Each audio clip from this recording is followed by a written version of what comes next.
پانی کی منصفانہ تقسیم نہیں کی جا رہی. پنجاب کی جانب سے بات کی جائے تو محسن لغاری صاحب سامنے آئے, ان کے ساتھ فروخ حبیب صاحب بھی. وہ کہتے ہیں یہ سوچ ہی نہیں سکتے کہ کسی بھائی کے ساتھ اس کے پانی کا حق مانگنے کا سوچ بھی نہیں ہم سکتے. وزیر اعظم نے تمام صوبوں کے ساتھ یکساں سلوک کیا ہے. اسی سے آج گفتگو کا آغاز کریں گے کہ پانی کا مسئلہ ہے وہ پچھلے بہت دنوں سے یہ نہیں کہ ہائی لائٹ بھی کیا جا رہا ہے کہ پانی کا مسئلہ یہ حل ہونا چاہیے جو کہ بنیادی ضروریات میں سے بھی ہے. اسی پر گفتگو کرنے کے لیے ہمیں نامور دانشور کالم نگار تجزیہ کار سجاد میر صاحب نے ویڈیو لنک سے ہمیں جوائن کیا ہے. سجاد میر صاحب, پاکستان کی معاشی حد ہے کراچی سندھ یعنی کہ سندھ کا حصہ, اب کیا دیکھ رہے ہیں آپ؟ تو رہ کے آئے ہیں کہ پاکستان کی معاشی حد میں کوئی بھی چیز اٹھا کے دیکھ لیں اس میں مسائل ہی مسائل ہیں. لا اینڈ آرڈر دیکھ لیں, تجاوزات دیکھ لیں, اس کے بعد اب پانی ہے تو وہ بھی ایک مسئلہ, بجلی ہے تو وہ بھی ایک مسئلہ. کیوں ایسا آگے رکھا؟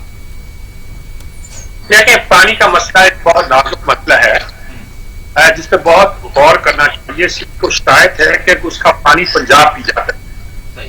سندھ نے کالا باغ ڈیم کی مخالفت صرف اس لیے کی تھی کہ کالا باغ ڈیم کی پوری بات پنجاب میں ہے, ورنہ جو شکایت اسے کسی قبیلہ آپ سے تھی وہ بھاشا سے بھی ہے. لیکن بھاشا چونکہ خیبر پختونخوا میں ہے اس لیے ان کو اعتراض نہیں ہے. یہ وہ مرحلہ تھا جبکہ اس مسئلے کو حل ہو جانا چاہیے تھا, اسے فروغ کے نہیں رکھنا چاہیے تھا. 91 کا اکارڈ جس کا ذکر کرتا ہے سندھ خاص طور پر, وہ اس لیے طے ہوا تھا کہ اگر پانی کی تقسیم کا فارمولہ پنجاب اور سندھ اور بلوچستان اور سرحد تمام صوبوں میں طے ہو جائے گا تو اس کے بعد ہم آسانی سے کالا باغ ڈیم بنا سکیں گے. لیکن کالا باغ ڈیم تو نہیں بنا, اور اس کی مخالفت سب سے پہلے تو فضل حق نے کی جس نے کہا نوشہرہ ڈوب جائے گا. جبکہ شمس الحق کیا نام تھا ان کا, ہمارے جو وقت کے چیئرمین تھے, انہوں نے ثابت کیا کہ یہ وہ خود پٹھان تھے, ثابت کیا کہ ایسا نہیں ہوگا, اور وقت نے ثابت کیا کہ یہ بات ایک طرح کی غلط بات تھی. بہرحال فضل حق نے یہ کیوں کیا؟ وہ ضیاء الحق پر دباؤ ڈال کر کچھ مراحت حاصل کرنا چاہتا تھا. لیکن سندھ نے اس کو اون کر دیا, اور سندھ میں خاص طور پر مراد علی شاہ اس تھنک ٹینک کا حصہ تھے جو اس پر کام کیا کرتا تھا. اور ابھی انہوں نے بتایا کہ 3 آدمی تھے جنہوں نے مجھے اس سلسلے میں گائیڈ کیا, جس میں ایجین عباسی کا نام تو مجھے یاد رہ گیا, 2 نام اور تھے. ایجین عباسی بیوروکریٹ, بہت ذہین بیوروکریٹ تھے, لیکن وہ اپنے ایک پروفیشنل ایٹیٹیوڈ کی وجہ سے, جو خاص طور پر میں سندھ قوم پرستی تو نہیں کہتا, لیکن ایک ان کا خاص مزاج تھا جس کی وجہ سے مشہور تھے. تو یہ سارا طرح اس وقت سے قائم ہوا اور آج تک قائم ہے. 91 کے اکارڈ کے بعد ایک 93 کا اکارڈ آخری طور پر ہوا تھا. پھر ایک لمبے عرصے تک 93 اکارڈ پہ اصرار کرتا رہا کہ جی وہ اس وقت شاید پانی کی کمی تھی, سندھ کو زیادہ پانی دیا گیا, لیکن اصرار کرتا رہا. لیکن اب 91 کے اکارڈ پہ بات ہے. اس وقت جھگڑا یہ چلا جب انہوں نے کہا جی ہمارے حصے کا پانی کم کیا گیا ہے اور پنجاب کو زیادہ دیا گیا ہے, اس کی پلان ہے کیوں کھولی گئی ہے, پلان کیوں نہیں کھولی گئی. پنجاب کا یہ کہنا ہے کہ ہمارے ہاں جو واٹر لاسز ہے وہ 9% ہے, سندھ 35% شو کرتا ہے. اب یہ جھگڑا صوبائی شروع ہو گیا نا, انہوں نے کہا 35% شو کرتا ہے, جس کا مطلب ہے کہ سندھ پانی جو ہے اس کا بڈیرا پانی چوری کر لیتا ہے اور نیچے جا کے پانی ملتا نہیں ہے, اور اس چوری شدہ پانی کا الزام سارا وہ پنجاب پہ لگا دیتا ہے. اب انہوں نے حکمت عملی یہ اختیار کی ہے کہ وہ کہتے ہیں پنجاب کو کیوں متون کیا جائے, یہ وفاق کی لڑائی ہے. بے ایمانی وفاق کر رہا ہے, یہ پنجاب اور سندھ کی لڑائی نہیں ہے, وفاق اور سندھ کی لڑائی ہے. انہوں نے مظاہرے کرنے کا اعلان کر دیا ہے. میرا خیال میں اس مسئلے پر ایک سیر حاصل بحث ہونی چاہیے. میں ان لوگوں میں سے ہوں جو کالا باغ ڈیم نہ بننے کی وجہ سے جو ملک کو نقصان ہوا ہے اس کے بڑے سخت قائل. یہ ڈیم 16 سے پہلے بن گیا ہوتا, 12-13 کو بن گیا ہوتا, اس کے بننے میں صرف 4 سال لگتے تھے, پیسہ بھی کم لگتا تھا, پاکستان افورڈ بھی کر سکتا تھا, اس کے لیے انویسٹر بھی موجود تھے. یہ بن گیا ہوتا تو آج ہے نا بجلی مہنگی ہو گئی, بجلی کو گیس پہ چلایا جا رہا ہے, بجلی کو فرنس آئل پہ چلایا جا رہا ہے, اور بجلی مہنگی لے لی انہوں نے, آئی پی ڈی بنا لی. یہ سب اس لیے بنی تھی کہ کالا باغ ڈیم نہیں بنا تھا, ورنہ پانی کا مسئلہ کافی حد تک اس چیز کو کیسے دیکھتے ہیں کہ سندھ میں جو گزرے ہیں وہ پانی چوری کر رہے ہیں, یہ حلیم آدم شیخ صاحب کا کہنا ہے, اس میں کتنی صداقت آپ لگتی ہے؟ نہیں, پانی چوری کر رہے ہیں کہ نہیں وہ تو وٹیرا ہر جگہ کرتا ہے, پنجاب میں بھی کرتا ہوگا, ٹیل اینڈرز کو پانی نہیں ملتا ہوگا, لیکن سندھ اس مسئلے کو جب پانی 35% وہ لینڈ لاسز جسے آپ کہتے ہیں بجلی میں، پانی میں بھی وہ لینڈ لاسز ہی ہوتی ہے کہ رستے میں پانی ضائع ہو گیا، اڑ گیا یا کچھ ہو گیا. تو سندھ میں اتنی گرمی تو نہیں پڑتی جو کہ پنجاب میں نہ پڑتی ہو، اور وہ اس کے بدلے میں کہیں جی ہمارا 35% پانی اڑ جاتا ہے یا ضائع ہو جاتا ہے، پنجاب کا صرف 9% ہوتا ہے. مطلب یہ ہے کہ وڈیرا شاہی تو وہاں چل رہی ہے، اور نام اس کا پہلے پنجاب لگا رہا تھا، وہ پاک لگانا چاہتا ہے. یعنی وہ پی ٹی آئی کے ساتھ اور پیپلز پارٹی کے ساتھ ایک سلسلہ بنانا چاہتا ہے. بات یہ ہے کہ پنجاب اور سندھ کے درمیان یا دوسرے صوبوں کے درمیان پانی کا مسئلہ ایک حق و انصاف کی بنیاد پر طے ہو جانا چاہیے تھا، جو طے 91 اکارڈ میں کیا تھا، نواز شریف نے کیا تھا، پیپلز پارٹی نے اگری کیا تھا. مقصد یہ تھا کہ پانی کا مسئلہ طے ہوگا تو اس کے بعد جس صوبے کا جتنا پانی ہے کالا باغ ڈیم بنائیں گے بھی تو اس کو اتنا ہی پانی ملے گا جتنا کالا باغ ڈیم بننے سے پہلے ملا کرتا تھا. لیکن بہرحال وہ لڑائی بہت آگے بڑھ گئی. جوائن کیا ہے سالک مجید صاحب نے، تجزیہ کار ہمارے ساتھ ٹیلی فون لائن پر موجود ہیں، اسی پر گفتگو کریں. جی سالک مجید صاحب کیا حال ہے؟ السلام علیکم. وعلیکم السلام میر صاحب، ٹھیک ٹھاک. دو مسئلے ہیں، ایک تو میں نے ابھی ذکر بھی نہیں کیا، وہ کراچی میں بجلی کا ہے، کے الیکٹرک کا ہے. اس کے بھی کئی روپ رہے ہیں. پہلے کے اچھی ہوتا تھا، کبھی وہ سندھ گورنمنٹ کے کنٹرول میں ہوتا تھا، کبھی فیڈرل گورنمنٹ کے کنٹرول میں ہوتا تھا، ہے انڈیپینڈنٹ ادارہ، لیکن پتہ نہیں کیا کیا ڈائریکٹر بدلتے رہتے تھے. اور 70 سے میں اس کی لڑائی دیکھ رہا ہوں. اب انہوں نے بیچ دیا ہے، یہ آگے بیچنا چاہتے ہیں. آگے خریدار جو ہے وہ جیل میں پڑا ہوا ہے، اور پھر اس طرح یہ اتنا نادہندہ ہے کہ آپ مالک بھی نہیں بدل سکتے. ایک لمبا کہانی ہے. لیکن یہ جو پانی کا مسئلہ ہے، سندھ نے مخالفت کالا باغ ڈیم کی بھی کی تھی اور پیپلز پارٹی نے اس کو اون کیا ہوا ہے. اس کی ایک لمبی داستان ہے جس کو میں نے آنکھوں سے دیکھا ہے کس طرح تھنک ٹینک کام کرتے تھے. اب پانی کے سلسلے میں یہ کہا جا رہا ہے کہ سندھ کا لاس 35% ہو رہا ہے جو ہوا میں اڑ رہا ہے یا وڈیرا کھا رہا ہے، اور پنجاب کا صرف 9% ہو رہا ہے. اس کی کیا تھا؟ یعنی کہ کہا جا رہا ہے کہ پانی سندھ کا وڈیرا کھا رہا ہے، نام پنجاب کا لگا رہا ہے.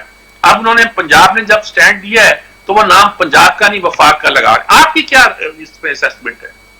میر صاحب بڑی زبردست آپ نے تمہید باندھ دی ہے، اور اب تھوڑا سا مجھے موقع دیں تو میں دونوں چیزوں کو ایڈریس کر دوں.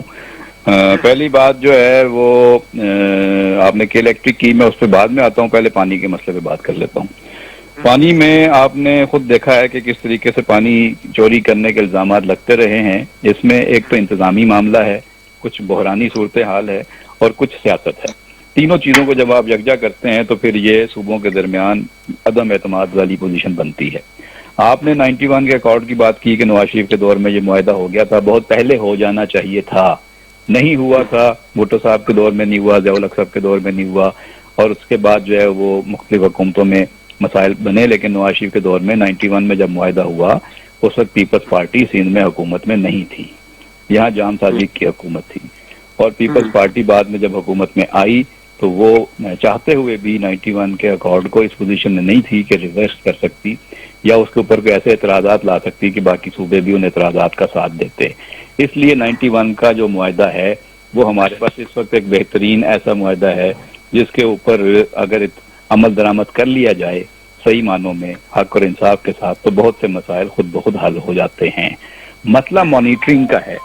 اس وقت جو ارسا ایک ادارہ ہے جس نے مانیٹرنگ کرنی ہوتی ہے، اس میں سارے صوبوں کی نمائندگی ہوتی ہے، وہ روٹیٹ بھی کرتی رہتی ہے. یہ نہیں ہے کہ وہاں پر کوئی ایک چودھری بن کے بیٹھ جائے اور وہ اپنے فیصلے مسلط کرے. وہاں پہ سب کو سنا جاتا ہے اور حق اور انصاف کی بات کی کوشش کی جاتی ہے. مسئلہ یہ ہے کہ ایک تو ارسا کا اندازہ تھا کہ اس دفعہ گرمی کم پڑی ہے ان علاقوں میں جہاں برف پگھلتی ہے اور پانی دریاؤں میں آتا ہے، تو 10% دریائے سندھ میں پانی کی کمی کا اندازہ تھا. یہ اندازہ غلط نکلا کیونکہ وہاں پہ گرمی نہیں پڑی، ٹیمپریچر وہاں پہ 23 درجہ حرارت رہا، برف نہیں پگھلی اور اس میں تاخیر ہو گئی، اور اب وہ شارٹیج جو ہے وہ 32% تک پہنچ گئی. اب ظاہر ہے کہ جب ٹیمپریچر وہاں پہ نہیں بڑھا تو پانی نہیں آیا. اب کچھ دنوں سے کہہ رہے ہیں کہ وہاں پہ 23 درجہ حرارت کی بجائے 26 درجہ حرارت سے اوپر چلا گیا ہے اور برف پگھلنا شروع ہو گئی ہے، اور اگلے 48 سے 72 گھنٹوں میں پانی کی روانی میں بہتری آئے گی. لیکن ظاہر ہے کہ وہ پانی سارے دراجوں سے گزر کر جب سندھ تک پہنچے گا تو اس میں مزید وقت لگے گا. اس وقت ارسا نے فیصلہ کیا ہے کہ پنجاب کی شارٹیج جو 23% تھی اس کو بڑھا کے 32% کر دیا جائے. دونوں صوبوں میں 32% پنجاب میں شارٹیج کر دی جائے، 32% سندھ میں کر دی جائے، تاکہ یہ جو بحرانی صورتحال کے دن ہیں یہ گزر جائیں. اور اس دوران کے پی کے اور بلوچستان میں کوئی شارٹیج نہیں رکھی گئی، ان کو نہ کیا گیا ہے. لیکن ایسا یہ کہتا ہے کہ جی سارے صوبوں کے پاس یہ اختیار ہوتا ہے کہ جب ان کے کوٹے کا پانی طے کر دیا جائے تو وہ اپنے حصے کا پانی جب چاہیں اپنی فصلوں کے سیزن کے حساب سے استعمال کر سکتے ہیں. مثال کے طور پہ ایسا کہتا ہے کہ جی 84,000 کیوسک پانی پنجاب کے لیے ہے. اب وہ خریف کے شروع کے دنوں میں استعمال کریں، بعد کے دنوں میں کریں، کس علاقے میں کرنا چاہتے ہیں، کس کنال سے کرنا چاہتے ہیں، یہ ان کو ارسا کا اور واٹر ریکارڈ کا جو معاہدہ ہے اس کی ایک کلوز وہ دیتے ہیں 14 وہ اجازت دیتی ہے. سندھ یہ نہیں مانتا. سندھ یہ کہتا ہے کہ آپ 5 بیراجوں پہ انسپیکٹر بٹھائیں اور انسپیکشن کریں، جبکہ پنجاب کہتا ہے کہ 3 جگہوں پہ آپ انسپیکٹر بٹھا لیں، جس میں سے گڈو، سکھر اور کوٹری. جبکہ سندھ کہتا ہے جی کوٹری تو بالکل آخر میں ہے، یہاں پہ تو پانی گڈو سے پہنچے گا تو کوٹری تک آئے گا. تو اس پہ بحث تھی، آج اس پہ اجلاس ہونا تھا، اس کی تفصیلات سامنے آج آنی ہے، پھر پتہ چلے گا کہ تنازع آگے کہاں تک پہنچتا ہے. جی میر صاحب، گڈو سے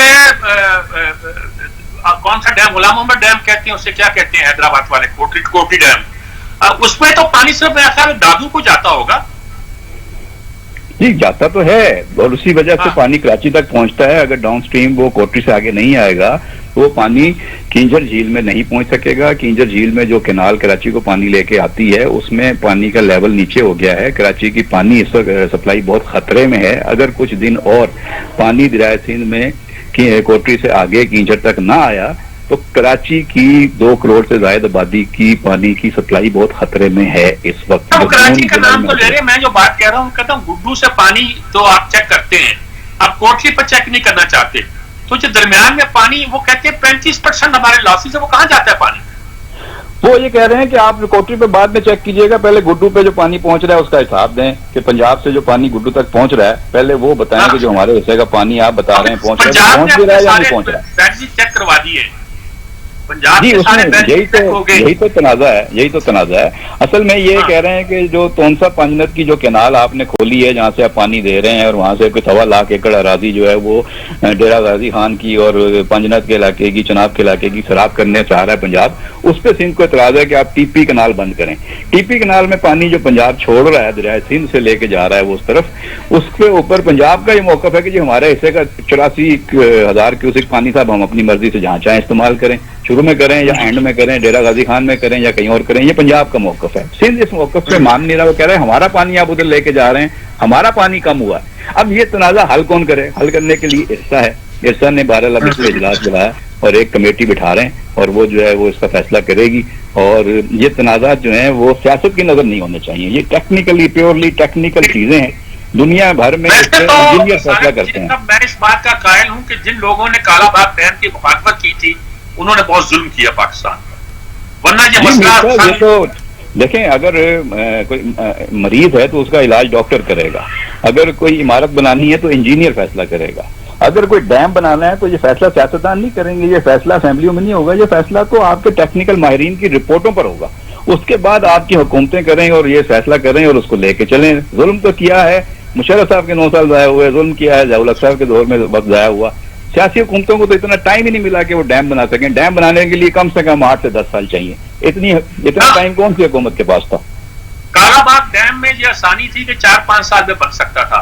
بادشاہ ڈیم اب 10 سال میں بنے گا اور 10 سال ہم نے ویسے ضائع کر دیے حکومتوں نے. اب 20 سال ہم لیٹ ہو گئے پانی کا ذخیرہ کرنے میں، اور آخر میں یہ ہوگا کہ گلیشیئر ہمارے پگھل جائیں گے، سارا پانی سمندر میں چلا جائے گا اور پھر ہم ڈیم بنا کے کہیں گے اس پہ تو پانی نہیں آ رہا. یہ بہت ایک لمبی کہانی ہے، بہرحال آپ نے بہت تفصیل سے اس کو بیان کیا. اب کے الیکٹرک کا کیا مسئلہ ہے؟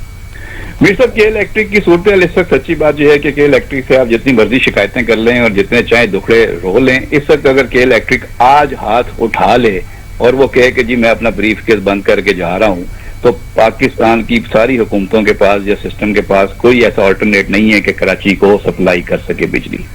تو اس کا مطلب ہے کہ آپ کے پاس متبادل ہی کوئی نہیں ہے. آپ نے بلیک میل ہونا ہی ہونا ہے، آپ ان کے رحم و کرم پر ہیں. آپ نے یہ ادارہ پہلے سرکاری طور پر چلانے کی کوشش کی، نہیں چل سکا، اس میں سیاست ہوئی، اس میں اتنی زیادہ بھرتیاں کر دی، اس میں آپ نے کام کم کیا اور وظیفے دینے والے لوگ زیادہ بھر لیے. تو اب یہ ادارہ جو ہے وہ انہوں نے پرائیویٹ ہاتھوں میں گیا تو انہوں نے ان لوگوں کو نکال باہر کیا جو کام نہیں کرتے تھے، جو سیاسی بھرتیاں تھیں وہ ختم ہو گئیں. اب وہ کہتے ہیں کام کریں. جو لوگ کام کرنے کے عادی نہیں تھے وہ پہلے احتجاج کرتے رہے, اپنا حق مانگتے رہے, عدالتوں میں جاتے رہے, مختلف مسائل چلتے رہے. جو کمپنی آئی ہے وہ ایک سے دوسرے سے تیسرے ہاتھ میں پہنچ چکی ہے, اور اس کو انہوں نے پروفٹ کا ایک ذریعہ بنایا ہوا ہے. پتہ نہیں چلتا کہ کیپیسٹی کے مطابق جو ہے وہ ان کے چل رہے ہیں یا نہیں چل رہے ہیں, یا بجلی بننی چاہیے پاور اسٹیشنز.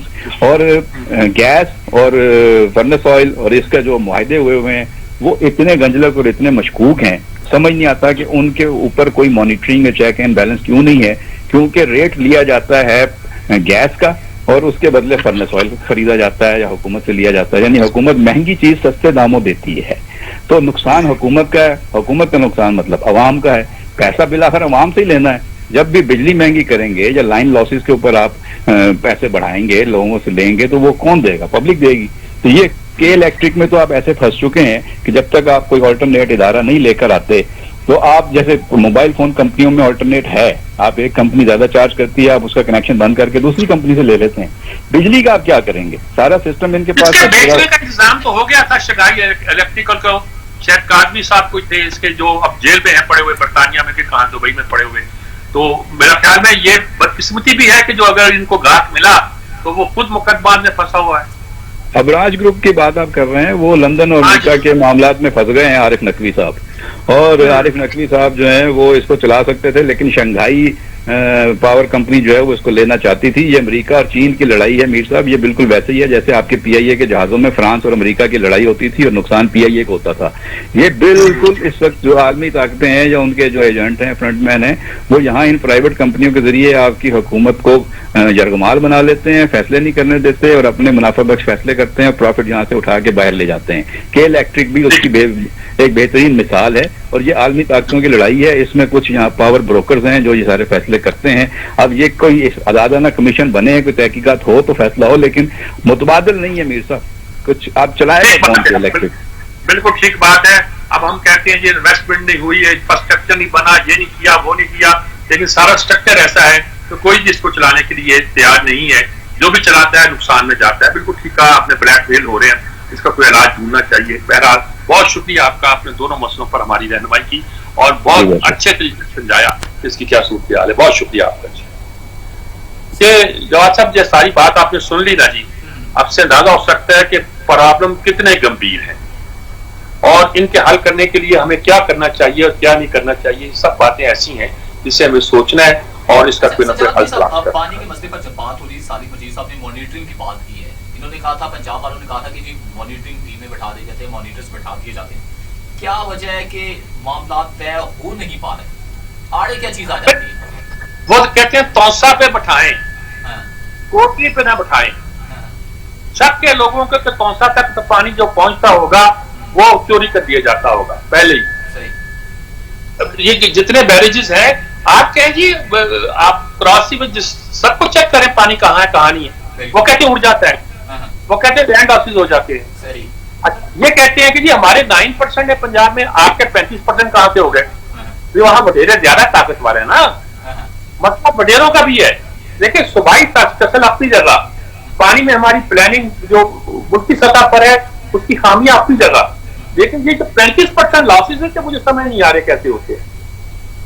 کوسا سے کوٹلی آنے تک پانی 35% اڑ جاتا ہے. بہت وزیر اعظم عمران خان صاحب نے 10 سال میں 10 ڈیم بنانے کا اعلان کیا جی. ہاں, اعلان تو مشرف نے 5 ڈیم بنانے کا سن 16 تک کیا تھا اور 16 کا گزرے ہوئے اب 5 سال ہو گئے. ہم ایک ڈیم نہیں بنا سکے. اس میں کارا باغ بھی تھا, بادشاہ بھی تھا, اور پتہ نہیں کیا کہتے, مہمن تھا, اور کیا تھا. اب بادشاہ پہ لگے ہوئے ہیں اور اس پہ بھی پیسے نہیں لگا رہے, اس پہ بھی وہ انویسٹمنٹ نہیں کر رہے جو تقاضا کرتی ہے اس کو 8 سے 9 سال میں بنانے کا. اور اس طرح تو اگر یہ 20 سال میں بنے گا تو کیا فائدہ ہوگا اس ڈیم کا؟ تباہی مچا چکا ہوگا ملک کے اندر. صحیح ہے جی. ہمیں بریک پر جانا ہے میر صاحب, بریک سے جب لوٹ کر آتے ہیں گفتگو کو لے کر آگے چلیں گے. ٹھیک ہے,